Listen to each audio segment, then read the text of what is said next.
Nadreen, आप देख रहे हैं क्राइम टाइम न्यूज। मैं हूं आपका दोस्त Qaiser Khan, bureau chief crime time news. हर तरह की खबर से जुड़े रहने के लिए हमारे चैनल को लाइक करें, सब्सक्राइब करें और देखते रहिए crime time news.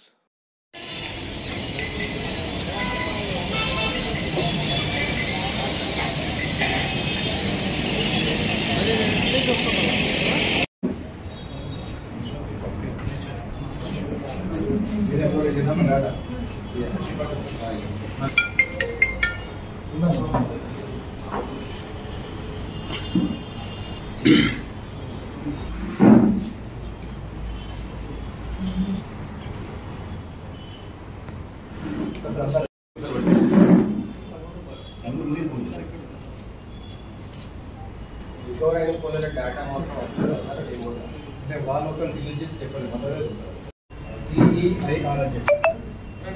Central equipment identification register ఒకటి ఉంది. ఎవరన్నా ఫోన్ పోయినట్టయితే కనుక వాళ్ళు సరిగ్గా ఆ యాప్ను డౌన్లోడ్ చేసుకొని వాళ్ళ ఫోన్కి సంబంధించిన వివరాలు మొత్తం కనుక అప్లోడ్ చేస్తే అది ఇమీడియట్గా పోలీస్కి వస్తుంది. అదేవిధంగా గవర్నమెంట్ ఈ టెలిఫోన్ ఆపరేటర్స్కి వెళ్ళి ఆ ఫోన్ బ్లాక్ అయిపోతుంది.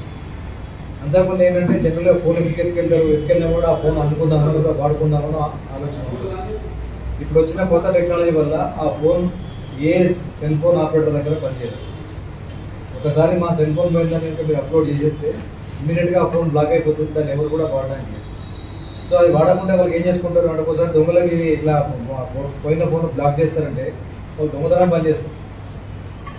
సో అట్లా అనమాట ఇప్పుడు అది ఆ ఫెసిలిటీ వచ్చింది. సో దాని ఆ యాప్ వల్ల కూడా మేము ఏం చేస్తున్నాం, ఇమీడియట్గా వాళ్ళు అప్లోడ్ చేయగానే డీటెయిల్స్ మొత్తం కన్సర్న్ పోలీస్ స్టేషన్కి వస్తాయి. మేము రిపోర్ట్ చేసి అది ఎవరి దగ్గర ఉంది దాన్ని చూసి ట్రేస్ చేసి వెంటనే ఎవరైతే పోగొట్టుకున్నారో వాళ్ళకి పిలిచి ఇవ్వడం జరుగుతుంది. ఇప్పుడు మన దగ్గర అట్లా ఆ విధంగా పోయిన ఒక 7గురికి మనం వచ్చినారు. అంటే చాలా రికవరీ అంటే మనం ఎవరైతే పోగొట్టుకున్నారో వాళ్ళకు ట్రేస్ చేస్తున్నాము. ట్రేస్ చేసి వాళ్ళకి పిలిచి వాళ్ళ ఫోన్స్ వాళ్ళకు హ్యాండ్ ఓవర్ చేస్తున్నాము. ఈరోజు ఒక 7గురికి మనం ఇట్లా సెల్ ఫోన్ పోగొట్టుకున్న వాళ్ళకి హ్యాండ్ ఓవర్ చేస్తున్నాం.